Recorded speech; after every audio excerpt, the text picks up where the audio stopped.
So I'm here at SMX with Jennifer Cario, who has just written the book Pinterest Marketing, An Hour a Day. Tell us how the book came about. Honestly, it came about for two reasons. One, I got married, changed my name, so a lot of people knew me as Jennifer Laycock, but I needed to rebrand as Jennifer Cario, and it was just the perfect timing to say, well, let's do a book. And two, because Pinterest is so much fun and no one had written anything about it. And I'd waited so many years to write a book because I didn't want to write what everyone else had. So it was the great opportunity to kind of come in and finally get the book kicked out and do it about something that was new. So Pinterest is a lot of fun, but it's also now very serious as part of the marketing mix. I have plenty of clients who want to get in the game or are already there. Give us some tips from the book on how to get ahead with Pinterest. Okay. Probably the biggest thing with Pinterest that companies need to keep in mind is it gives you the ability to segment your content. That's the biggest differentiator between the other social media channels. Someone subscribes to you on Twitter or Facebook, they're going to get everything you put out.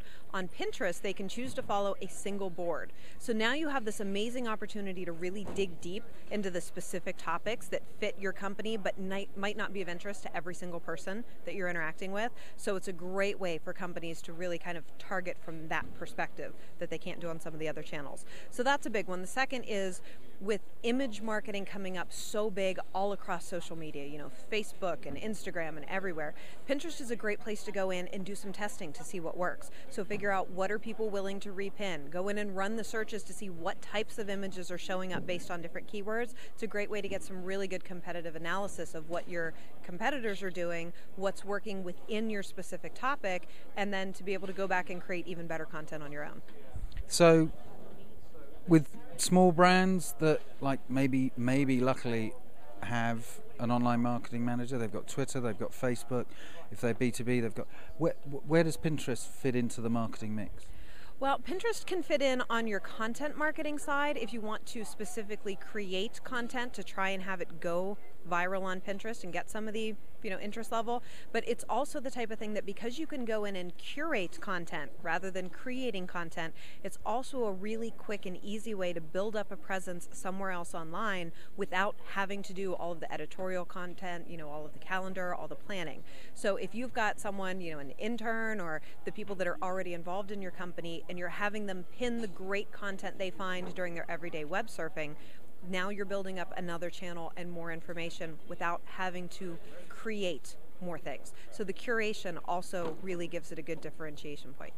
And last year, I remember reading, and lots of my clients asked me, a bit of a kerfuffle about trademarks and copyright. What are the guidelines around that?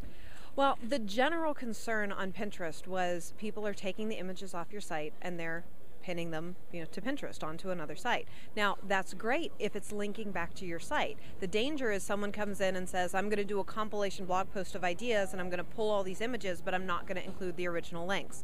Well, the truth is we already had that problem online anyways. People were already going into Google Images or Flickr or wherever and stealing pictures. So understanding that it's just part of the social media process and saying if we create good content, if we watermark it, if we get it so that even if it spreads on its own, we've embedded a text description over it of what it is, or we've embedded that watermark of our URL, you've got some extra level of protection, and it becomes a chance to get your content out there and more broadly exposed. And it's an hour a day. How many hours is it going to take me to read this? Oh, that's a good question. If you're a really fast reader, you could probably go through it on a weekend. If you're not a really fast reader, give yourself 2 weeks. Check it out, people. Thank you, Jennifer. Thank you.